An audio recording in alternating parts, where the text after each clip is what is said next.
बांग्लादेश में जो civil war वाली सिचुएशन आ खड़ी हुई है और जिस तरह से कट्टरपंथी इस्लामिक संगठन के लोगों ने वहां पर सड़कों के ऊपर आकर आतंक मचाया था, उसे देखकर कई सारी इंटरनेशनल मल्टीनेशनल कंपनीज बांग्लादेश से शिफ्ट होकर भारत आ जाए। The textile industry, the backbone of the economy of Bangladesh, is bearing the brunt of the crisis. 2 दिनों में भारत में कपड़ा बनाने वाली कंपनियों के स्टॉक्स 20% तक बढ़ गए। लेकिन ये सब इतनी जल्दी होगा ये किसी भी ने नहीं सोचा था। मीडिया हाउस रॉयटर्स के हवाले से एक खबर निकल कर आ रही है कि हुला ग्लोबल नाम की एक international fashion and clothing company है जिसकी भारत और बांग्लादेश में कई सारी फैक्ट्रीज हैं। बांग्लादेश दूसरा पाकिस्तान बनने जा रहा है। जो आम वहां पे बांग्लादेशी है वो क्या खाएगा? आपका नोबेल प्राइज की फोटोकॉपी लगा के उसको खाएगा? उससे पेट भरेगा उसका? लेकिन याद रखिएगा, जितनी बांग्लादेश के लोगों की डिपेंडेंस इंडिया के ऊपर है, किसी मुल्क के ऊपर नहीं है। बांग्लादेश की इकोनॉमी का बेड़ा गर्क हो रहा है, साफ सीधी बात है। सो जैसे ही हुकूमत संभलेगी, आप जरा इंतजार कीजिएगा, इस मेरी प्रेडिक्शन को नोट कर लें कि बंगाली खुद कांटेक्ट करेंगे इंडिया के साथ और वो इंडिया से हेल्प मांगेंगे। ये भारत और बांग्लादेश से आर्टिकल्स परचेज करके अमेरिका, यूरोप और कई सारे वेस्टर्न देशों में वहां पर टॉप के इंटरनेशनल ब्रांड्स को सप्लाई करते हैं। कई सारे लग्जरी क्लोथिंग ब्रांड्स इनके क्लाइंट हैं। बांग्लादेश प्रोटेस्ट को लेकर कंपनी ने कहा है कि पॉलिटिकल टर्मोइल के कारण हम अपनी ऑर्डर बुक को रिस्क में नहीं डाल सकते। अबे तुम्हारा घर हमने जलाया जो तुम हमें उल दे रहे हो? बांग्लादेश में जो हो रहा है वो भारत करवा रहा है।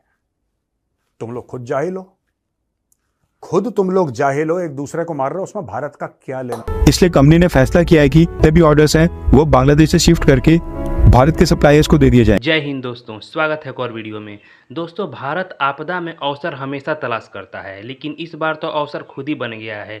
पड़ोसी देश बांग्लादेश में प्रोटेस्ट के नाम पर जो दंगा चल रहा है, उसकी वजह से कई कंपनियां बांग्लादेश को छोड़ में शिफ्ट होना चाहती हैं, क्योंकि उनको डर है कि जिस राह पर पाकिस्तान चल रहा है उसी राह पर अब बांग्लादेश भी चल चुका है। कट्टरपंथियों का जो है राज होने वाला है बांग्लादेश में भी। तो जिस तरह पाकिस्तान में कोई भी इन्वेस्टमेंट नहीं करना चाहता है क्योंकि वहाँ पर इन्वेस्टमेंट डूबने का खतरा रहता है, उसी तरह बांग्लादेश में भी अब ये जो है कंपनी के ओनर लोग हैं उनके दिमाग में ये आने लगा है चीज़ कि बांग्लादेश में भी अब जो है कट्टरपंथियों का राज होने वाला है और यहाँ पर जो है हमारी इन्वेस्टमेंट डूब सकती है। इसीलिए वो लोग जो है अब बांग्लादेश से भारत में शिफ्ट होना चाहते हैं। तो चलिए वीडियो में बढ़ते हैं आगे और देखते हैं वीडियो को।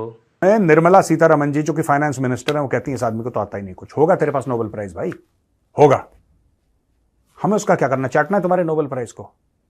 बांग्लादेश की इकोनॉमी का बेड़ा गर्क हो रहा है, साफ सीधी बात है। बांग्लादेश, देखो आपके पास कितना भी क्वालिफिकेशन हो, गौतम अडानी ज्यादा पढ़ा लिखा नहीं है, ठीक है जी। अब दोस्तों, गौतम अडानी, लोग कहते हैं कि साहब वो ज्यादा पढ़ा लिखा नहीं है, लेकिन 200 अरब डॉलर के ऊपर बैठा है वो। 200 अरब डॉलर के ऊपर है ना, कमाए हैं ना, अपने दिमाग से कमाए हैं। तो भाई आपके पास कोई भी क्वालिफिकेशन हो, कितनी भी डिग्री हो, आपने नोबेल प्राइज जीता हो, पर अगर बांग्लादेश की इकोनॉमी का बेड़ा गर्क है तो फिर बेड़ा गर्क है। जो आम वहां पे बांग्लादेशी है वो क्या खाएगा? आपका नोबेल प्राइज की फोटोकॉपी लगा के उसको खाएगा? उससे पेट भरेगा उसका? कहने की बात यह है कि कल भारत क्रिटिसाइज करे बांग्लादेश को, यही बांग्लादेशी जो कह रहे हैं कि भारत गलत था जिसने शेख हसीना के खिलाफ नहीं बोला, वही बांग्लादेशी फिर पीछे मुड़ के बोलेंगे कि तुम लोग हमारे आंतरिक मामलों में दखलंदाजी कर रहे हो। ये देखिए साहब, और पढ़ के बताता हूं आपको हीरो हीरालाल का। ये कह रहे हैं कि अगर कुछ गलत होता है बांग्लादेश में, जहां पे 170 मिलियन लोग यानी कि 17 करोड़ लोग एक दूसरे से गुस्सा हैं, सरकारी गोलियों से लोग मारे जा रहे हैं, तब मारे जा रहे थे। ये मैंने बोला ना कि पुराने हरकतों के बारे में बात कर रहा है। लॉ एंड ऑर्डर गायब हो रहा है और एक्सपर्ट्स की जरूरत नहीं है यह बताने के लिए कि यह जो मैटर है यह सिर्फ बांग्लादेश के अंदर सीमित नहीं रहेगा, यह बाहर फैलेगा। दोस्तों, इसको कहते हैं सोफिस्टिकेटेड गुंडागर्दी, कि अगर हमारा घर जलेगा तो देखना बेटा तुम्हारा भी। अबे तुम्हारा घर हमने जलाया जो तुम हमें उल दे रहे हो? बांग्लादेश में जो हो रहा है वो भारत करवा रहा है। तुम लोग खुद जाहिल हो, तुम लोग जाहिल हो, एक दूसरे को मार रहे हो, उसमें भारत का क्या लेना? चलो ठीक है, भारत ने कमेंट नहीं करा, भारत ने बांग्लादेश के इंटरनल मैटर्स पे बात नहीं करी, डन, ठीक है, चलो हमारी गलती, हम चुप बैठे हैं। लेकिन वो आग तो हमने नहीं लगाई, आग तो तुम लोग खुद अपने देश में लगा रहे हो। और यहां पे ये कह रहा है कि साहब आपको क्या लगता है कि 170 मिलियन लोग हैं, यानी कि 17 करोड़ जो वहां की जनसंख्या है, क्या वो एकदम चुप रहेगी? नहीं, वो फैल जाएगी। ये जो मामला है ये बांग्लादेश के बॉर्डर्स, उसकी सीमाओं के बाहर चले जाएंगे। बांग्लादेश की सीमाएं किससे लगती हैं? एक छोटी सीमा लगती भाई म्यांमार के साथ, और 4000 किलोमीटर से ज्यादा की जो बॉर्डर लगते हैं, सीमाएं लगती हैं, वो भारत के साथ लगती हैं। यानी कि बांग्लादेशी जो हैं भारत के अंदर घुस आएंगे। अब घुस तो वैसे ही रहे हैं, नोएडा में सब्जी बेचते हैं, घरों में बर्तन, ये बांग्लादेशी और क्या कर रहे हैं? यहां पे रिक्शा चला रहे हैं। ये जो छोटा वाला वो इलेक्ट्रिक रिक्शा होता है, ये सारे के सारे तो यहां पे बांग्लादेशी तुमने बैठा के रखे हैं। हमें स्टोरी बता रहे हो कि अगर ये हो जाएगा तो बांग्लादेशी, और बांग्लादेशी रुके कब थे यार? 1971 से पहले तो यार 1971 में बोल बोल के माथा पीट पीट के थक गया। 1971 की लड़ाई का one of the main reasons, कई कारण थे, उसमें से एक अहम कारण ये था कि ये बांग्लादेशी वहां से आ रहे थे उस समय ईस्ट पाकिस्तान से। ये सारे के सारे भर भर के इंडिया आ रहे थे यार, ये सारे के सारे भर भर के इंडिया आ रहे थे। कह रहे हमारे तक सीमित नहीं है, हमारे पास भाई हम तो तुम्हें झेल ही रहे हैं 50 साल से ऊपर से। है कि बांग्लादेश भी पाकिस्तान बनने जा रहा है, यानी कि पाकिस्तान की पॉलिटिकल सिचुएशन की तरह बनने जा रहा है। मतलब कि बांग्लादेश के अंदर जो इस्लामिक शिद्दत पसंद है, इस्लामिस्ट हैं, वो टेक ओवर कर सकते हैं। They can come back, they can come in power. और जिसे वो कहते हैं कि उनकी वालदा ने जो इस्लामिस्ट थे बांग्लादेश के, उनको साइडलाइन कर दिया था। सो अब दोबारा इस्लामिस्ट आ जाएंगे। सो उनका कहना यह है कि बांग्लादेश के अंदर इस्लामिस्ट पावर में आ जाएंगे, 1 पॉइंट।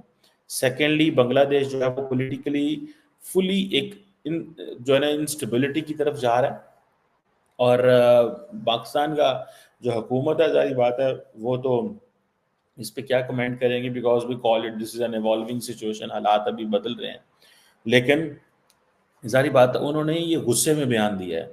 उनका ये बयान कि बांग्लादेश पाकिस्तान बनने जा रहा है, वो समझते हैं कि बांग्लादेश के अंदर अगर मौलवी आ गए, इस्लामी जमातें आ गईं, तो जैसे पाकिस्तान की हालत है कि यहाँ मिलिटेंट ऑर्गेनाइजेशंस हैं, कई जगहों पे टेररिस्ट ऑर्गेनाइजेशंस हैं, कई जगहों पे ऐसा कॉन्स्टिट्यूशन उस वक्त इस्लामिस्ट ने बनाया जिसमें पाकिस्तान जो है वो उसको लार्जली एक चीज़ जगह में फिट कर दिया गया कि उसमें माइनॉरिटीज़ के साथ ज्यादती हो गई है। जैसे कि फॉर एग्जांपल अक्सर कहा जाता है कि पाकिस्तान के अंदर जो ब्लास्फेमी लॉ है उसको 99.99% मिसयूज़ किया जाता है। उस लॉ को 99.99% मिसयूज़ किया जाता है। लोग जेलों में डाल दिए जाते हैं, लोग जेलों में रहते हैं और उनसे कोई पूछने वाला नहीं है। जो चीज़ें ठीक नहीं हैं, जो मैं समझता हूँ कि जमात इस्लामी जो है वो रेडिकलाइज करने की कोशिश है, रेडिकलाइज सिस्टम लाने की कोशिश में है इस वक्त बांग्लादेश के अंदर। मैं कहूँगा कि उनको भी चाहिए कि मिडल ग्राउंड्स पे रहें, ज्यादती नहीं होनी चाहिए। आप अपना फेथ भी जो मर्जी प्रीच करना है, माइनॉरिटीज का ख्याल रखें और बांग्लादेश की तरक्की के बारे में सोचें। इस रीजन के अंदर पहले भी दुनिया वैसे भी जल रही है, अगर देखा जाए गजा के हालात चल रहे हैं, यूक्रेन के हालात जो आप देख रही हैं, कीनिया नाइजीरिया के अंदर हालात खराब हैं। पाकिस्तान के तो कभी हर 76 साल में ठीक हुए ही नहीं है, उसका क्या तवज्जो देनी है। दोस्तों, जमात इस्लामी एक कट्टरपंथी संगठन है, ठीक है, और वो जो है वहाँ के बांग्लादेश के युवाओं को भड़का रहा है, कट्टरता के रास्ते पर चलने के लिए उकसा रहा है, जिसकी वजह से बांग्लादेश में जो माइनॉरिटीज़ हैं, हिंदू हैं, वो बिल्कुल सेफ़ नहीं हैं। जमात इस्लामी जो है वो बांग्लादेश को पाकिस्तान के टच में रखना चाहता है, जबकि बांग्लादेश ये भूल चुका है कि वही पाकिस्तानी हैं जिन लोगों ने 30 लाख बंगालियों को मारा था और 10 लाख बंगाली औरतों का रेप किया था 71 में। वो लोग सब भूल गए, इतिहास भूल गए हैं, तो बांग्लादेश नर्क ही बनने वाला है। चलिए, आपने वीडियो पूरा देखा, कमेंट्स करके बताइएगा आप लोग क्या सोचते हैं। मिलते हैं अगले वीडियो में।